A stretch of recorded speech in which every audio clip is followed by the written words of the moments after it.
Hello everybody, welcome back to my another video. So today we'll be talking about how to fix Hinge sending roses error.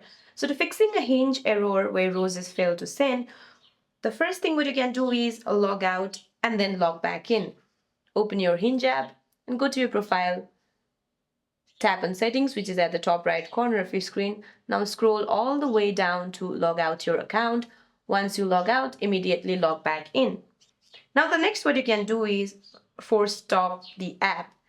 You see, when you open an app and if you see some kind of issue or glitches, just immediately swipe it up and then swipe it up again to completely close it from your multitasking screen because it might fix some temporary glitches. Now the next what you can do is check your internet connection because a poor signal can cause transactions or send rose actions to fail. So that's it for this video, guys. I hope you like this video. See you in my next one.